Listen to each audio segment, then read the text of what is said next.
хүүхдүүдээ багш нар өдөр 5 дугаар ангийн математикийн тэг шинжлэх координатын хавтгай хичээлийг заах гэж байна. За энэ хичээл маань шугам, харандаа хэрэглэгдэнэ. За дэвтрийн нэгээр миний хүүхдүүд.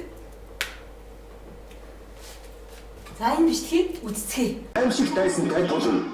Би дахиад нэрмжтийн хаан болно. Мөрөглөргөө тэмүүлэх адал явдал одоо эхэлнэ. Энэ бол саяны ангийн дээр гарсан One Piece-ийн газар нутаг. One Piece маань газар нутаг дээр харилцсан перпендикуляр хоёр шулуун тэмдэглэгдсэн байна. Люби маань би далайн дэрвчдийн хаан болно гэсэн. Люби хаан болохын тулд эрдэнэ солох шаардлагатай болжээ. Тэгвэл Люби эрдэнэ солоход нь мөн эдгээр баатруудын байршлыг олохын тулд бид нар тэг шинжлэх координатын хавтгай гэсэн хичээлийн тухай ойлголттой болох хэрэгтэй боллоо. За бүгдээрээ харилцсан перпендикуляр хоёр шулуун татъя.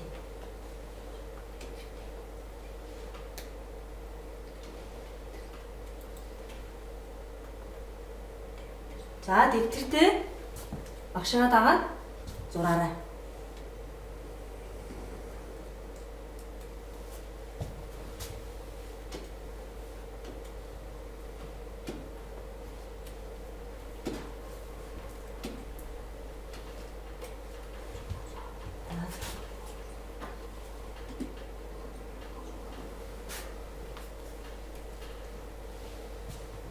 За татсан уу миний хүүхдээ?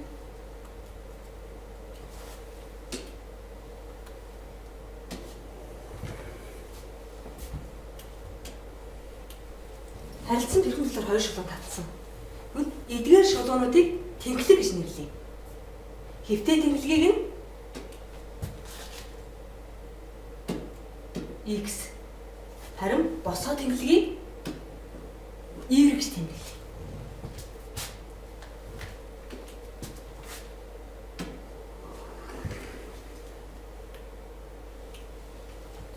Шулуунуудын огцлыг O цэгээр тэмдэглэн координатын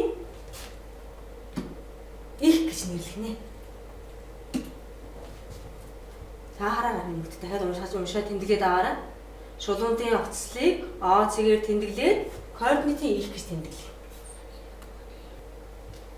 Одоо тэгвэл бүгдээрээ координатын ихээс нь нэгж ижил зайд хуваарлаа. Тэгэхийн тулд энэ нэгж авсан бол энд нэгж, энд нэгж гэх мэт хуваарлаараа багш нэнд хуваарлцсан байна. За хуваарлаа зурчаарай минь. За зурцсан байх. Координатын төвийг тэгэр тэмдэглэе. Тэгвэл энэ хэвтээ тэмдэглэгийн хувьд маань координатын төвөөс баруун гар тийшээ эерэг тоо явна. Эерэг тоо.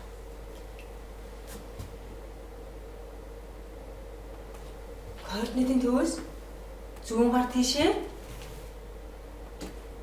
сөрөг тоо тэмдэглэе. Координатын төвөөс босоо тэмдэглэгээр дээшээ эерэг тоо тэмдэглэе. 1 2 3 4 5 6 гээд эерэг тоо. Координатын төвөөс доошоо босоо тэмдэглэгээр тэгэхээр ямар тоо явах бол сөрөг тоо тэмдэглэж. За дагаад тэгээд аваарай.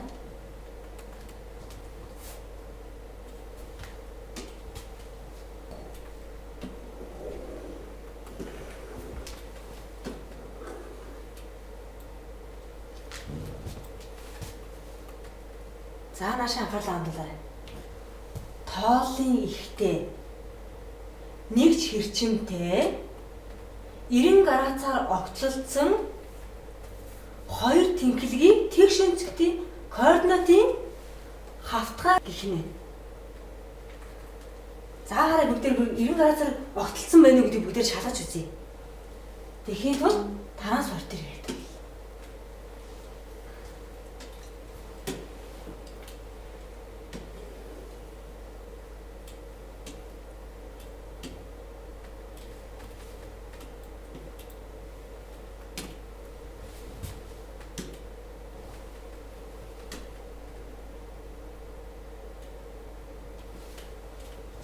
газар огтлцсан байна хөвгүүд ээ. Огтлцсан байна тий. Ажиглаарай.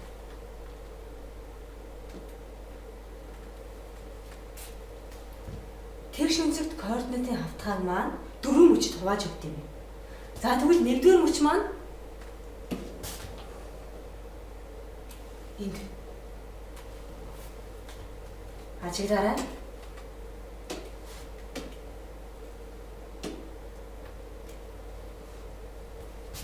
За хэвтэ тэмдгийн хувьд маань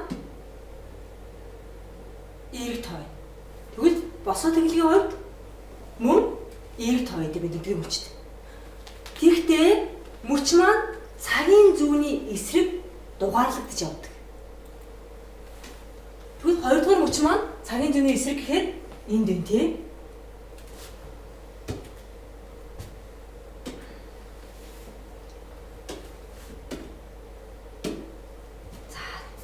Хэвтэ тэмдгийн хувьд ямар тав явж байгаа юм бэ?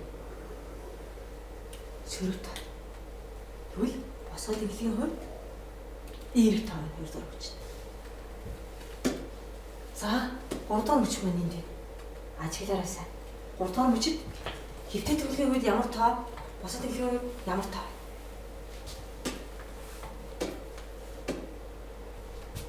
Хэвтэ тэмдгийн хувьд сөрөг тав. Харин босоо тэмдгийн хувьд мөн сөрөг тав. За тэгвэл 4-р мөч маань эндээс гарч ирэн зөө хөвгтүүд ээ. За 4-р мөч маань энд байна. За хэвтэ тэмдгийн хувьд ямар тав юм? Мөн эерэг тав юм тий.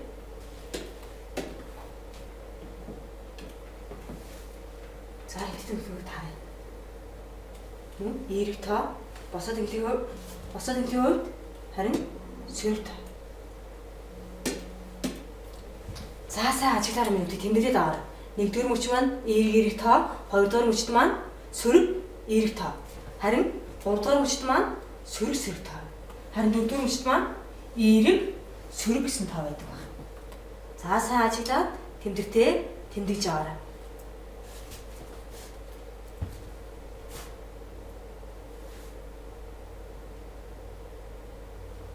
Цааш нь явъя. Тэр шинжлэлт координатын хавтгай дээр маань зөвхөн хос тоо тэмдэглэгдэх байна шүү.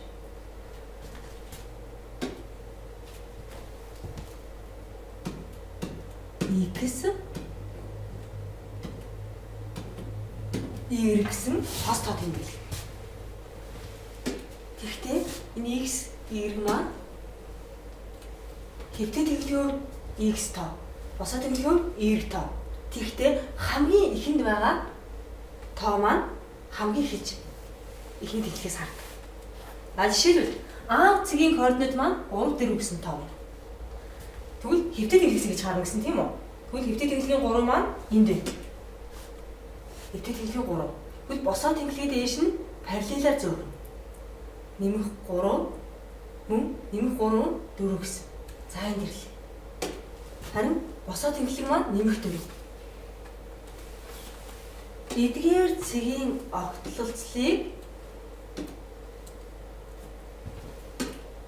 А цэгийн координат гээд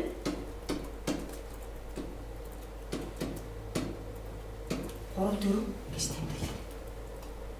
Тэгвэл одоо бүгдээрээ В цэгийн координатыг олж чадхаар болсон уу?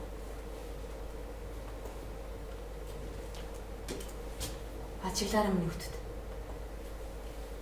В цэгийн координатыг хамтдаа олъё. Хасах 5 нэмэх 3 гэж В цэгийн координат. За тэгвэл нэг л зүйлийг бид нар анхаарах хэрэгтэй тийм ээ. Эхний тоо маань зөвхөн хэвтэ тэмдэглэгээс харна. X тэмдэглэгийн хувьд хардаг. За тэгвэл В цэгийн координат хасах 5 нэмэх 3 гэж байна. Хэвтэ тэмдэглэгийн хувьд хасах 5 маань энд. Хасах 5 нэмэх 3. 3 нэмэх 3 тийм. Агш нь ийш нэг болчих. Тэгвэл босоо тэмдэглэгийн нэмэх 3 гэсэн.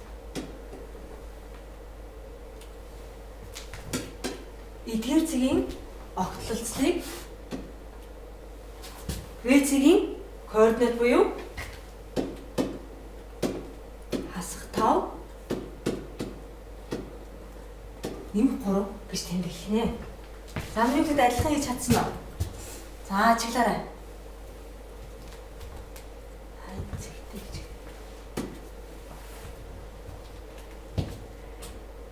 Тэгвэл одоо бүгдээрээ C цэгийн D цэгийн координатыг дэвтэртээ тэмдэглэе.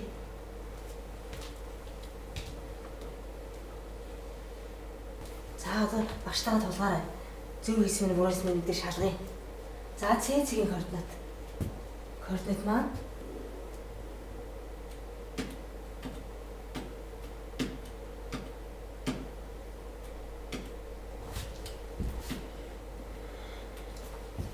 босоо тэмдэглэгийн төвтэй тэмдэглэгийн хувьд хасах 3 мөн босоо тэмдэглэгийн хувьд хасах 3 байна. За та нарт адилхан байна уу?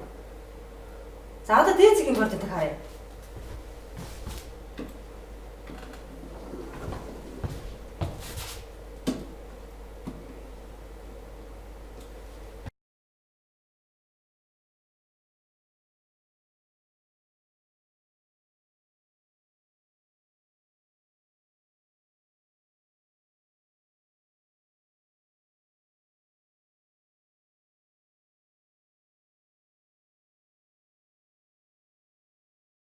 За та бүгдээ өнөөдөр хийжээ баттгаа дасгал ажиллая.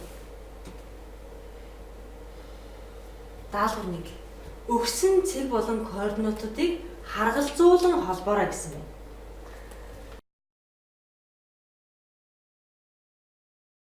Ажиглаад дэвтэр дээр олч. За цэгийн координатыг бүгдээ харъя. Цэгийн координат. Хэвтээ тэнхилгийн нэмэх 2 босоо тэмдэглэгийн нэмэх 3. Тэгвэл энд маань нэмэх 2, нэмэх 3 гэсэн координат энд байна тийм үү? Тэгвэл за цэгийн координатыг харъя. Хэвтээ тэнхилгийн нэмэх 2, босоо тэнхилгийн нэмэх 3 гэж. Тэгвэл энэ дотроос харъя. Энд байна тийм. Цэгийн координат маань 2, 3 баг. За C цэгийн координатыг хэвтээ тэнхилгийн нэмэх 5 босоо тэнхилгийн 4 байна. За энэ 5 4 гэсэн тийм. Тэгвэл C цэгийн координат маань нэмэх 5 нэмэх 4 байна. За D C цэгийг олоорой. Ажиглаараасаа. За D цэгийг харъя. Нэмэх хэвтээ тэнхилгийн нэмэх 2 босоо тэнхилгийн 5 нэмэх 2 нэмэх 5 нэмэх 2 нэмэх 5. D цэг маань энд байна тий. За тулгаад яваарай юм. За алдсан бол алдаагаасаа C цэгийг харъя. Хэвтээ тэнхилгийн за V цэгийг олох юм тий. V цэгийг олъё. V цэг маань хэвтээ тэнхилгийн нэмэх 3 босоо тэнхилгийн нэмэх 6 байна. Тэгвэл 3 6 гэсэн цэгийн координат маань V цэг байна.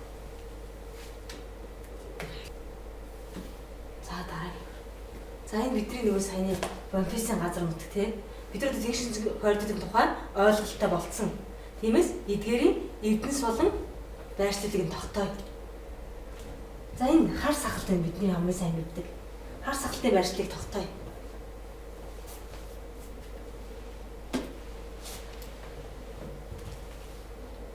Хэвтээ тэнхилгийн хасах 3, босоо тэнхилгийн хасах 2.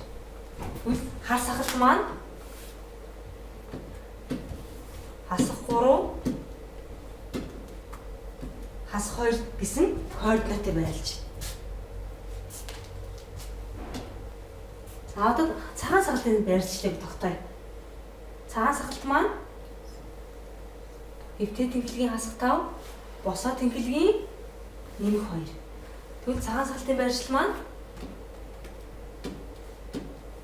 хасах 5 нэмэх 2 гэсэн координатыг байрласан. Энэ лүүпийн маань тэгвэл яасан бэ? Нөгөө координатын ихтер буюу тэг цэг дээр байрласан юм тийм ээ. За тэгвэл S-ийн байрлалыг тогтооё. S хэвтээ тэнхилгийн нэмэх 4 босоо тэнхилгийн 1.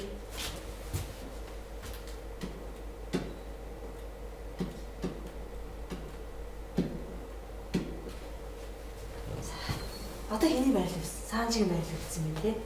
За Санжигийн байрлалыг тогтооё. Санжигийн байрлал маань нэмэх хасах 2 юм. За Санжигийн байрлалыг тогтооё. Хэвтээ тэнглэгийн нэмэх 3, босоо тэнглэгийн хасах 2. 3 хасах 2. За тэгвэл одоо өөрсдөө Эрдэнэсийн байрлалыг өөрсдөө тогтоогоо. За бүгд даалгавар 2-ыг ажтыг. Эдгээр цэгүүдийг координатын хавтгай дээр тэмдэглээрэй. Цэгүүдийг хэрчмээр холбож дүрс үүсгээрэй гэсэн. За багштай хамтраад дагаад хий. А цэгийн координат маань хасах 3, нэмэх 2 гэдэг тоогоор тодорхойлогдсон байна. За эхний цэг. Хэвтээ тэнглэгийн хасах 3, босоо тэнглэгийн нэмэх 2. B цэгийн координат юм байна. B цэгийн координат маань хараарай. Нэмэх 2, хэвтээ тэнглэгийн нэмэх 2, босоо тэнглэгийн мөн нэмэх 2. Энд маань B цэгийн координат байна.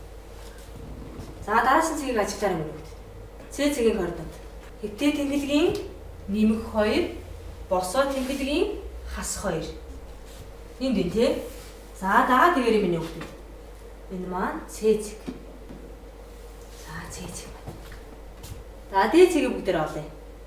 Хэвтээ тэнглэгийн хасах 3, босоо тэнглэгийн хасах 2. За D цэгийн координатыг олъё. D цэгийн координат маань хэвтээ тэнглэгийн хасах 3, босоо тэнглэгийн D цэг. Цэгүүдийг хэрчмээр холбож дүрс үүсгээрэй гэсэн байна. За бүгд цэгүүдийг хэрчмээр холбоё.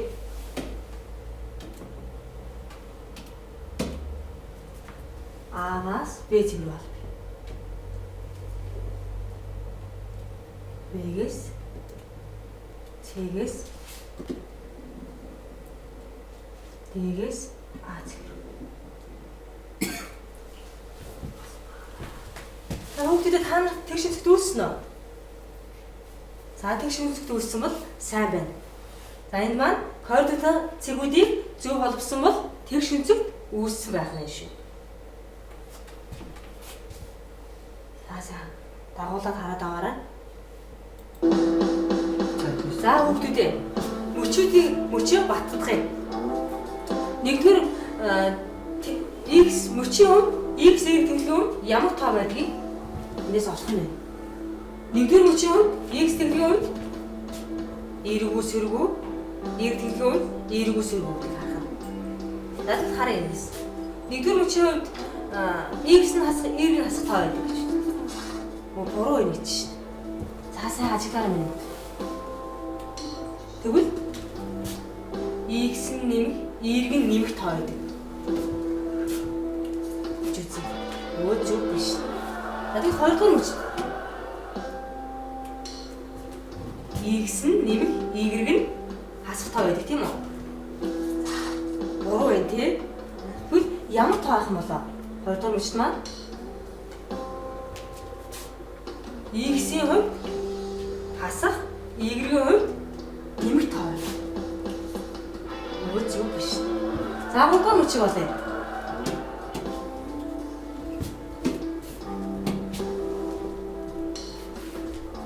Гурван мөч маань y-ийн хувьд хоёулаа сөрөг байдаг гэж үзье. Зүг бий. А дөрөвдүгээр мөчийн хувьд x тэнглэгийн хувьд y, y тэнглэгийн хувьд сөрөг тоо байна гэж үзье. За хүүхдүүдийг 90 даалгавраа тэмдэглэж аваарай. Сул хүчгийн дасгал 548, 549, 550, 551. За эдгээр даалгаврыг хийхдээ өнөөдрийн үтсийн хичээлийг эргэн сайн хараарай. За хичээлд идэвхтэй оролцсон хүмүүстээ баярлалаа. Баяртай.